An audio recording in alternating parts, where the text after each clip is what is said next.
Good morning everyone. So today I will discuss the effect of drug and alcohol to seafarers in relation to sexuality transmitted disease. The effects on personal health and general safety on board. Alcohol use, especially binge drinking, can lead to risky sexual behaviors. What makes this behavior risky to the individuals is they may result in sexuality transmitted disease or STDs.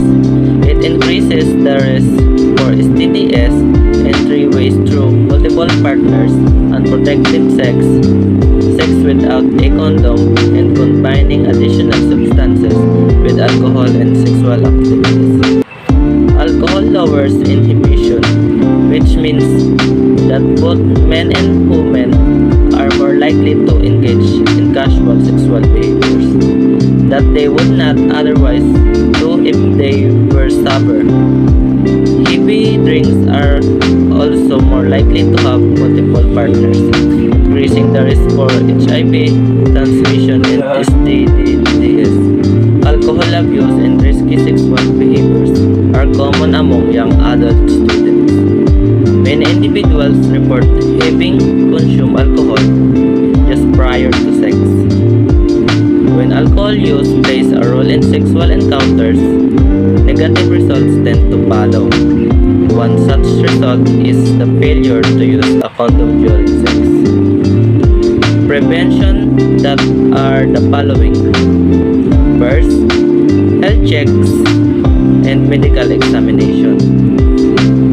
Ensuring checks or drug and alcohol abuse are included in the seafarer's medical examination, both on initial screening and during seafarer's periodic medical checks.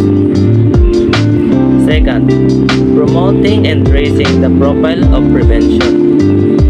It's coordinate accident reports and provide risky assessment data and other information that may be used by countries' maritime industry to raise the profile of the subject and to promote the dangers posed by drug and alcohol abuse.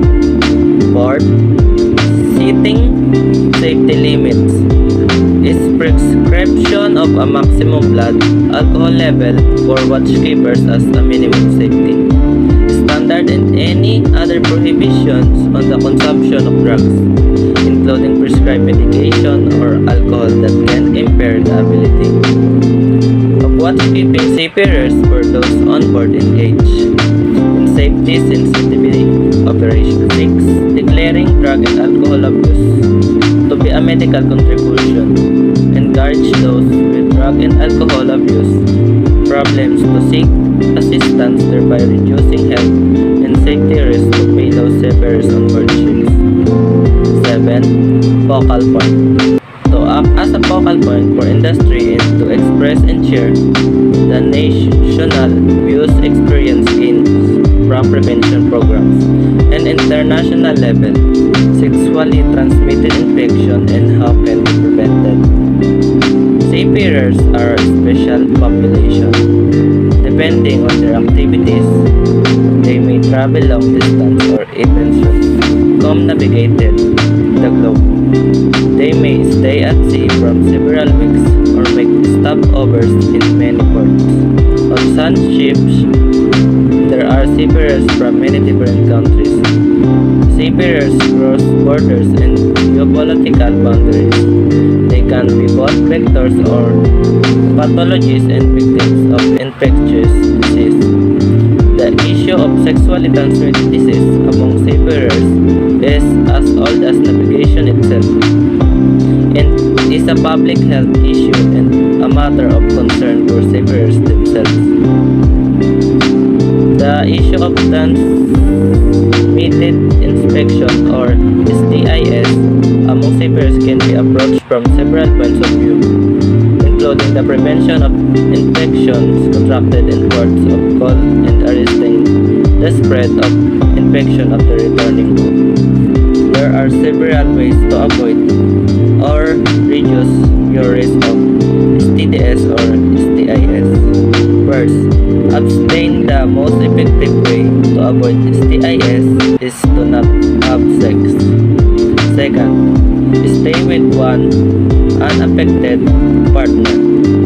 Another reliable way avoiding STIs is to stay in a long-term relationship in which both people have sex with each other and either partner is infected. Third, wait and test.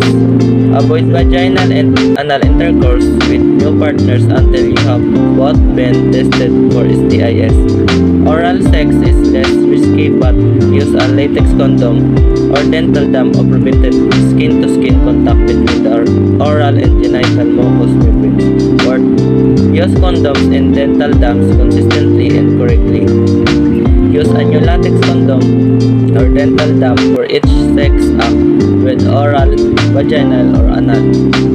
Never use an oil-based lubricant such as petroleum jelly with a latex condom or dental dam. Fifth, don't drink alcohol excessively or use drugs. If you are under influence, you're more likely to take sexual risks.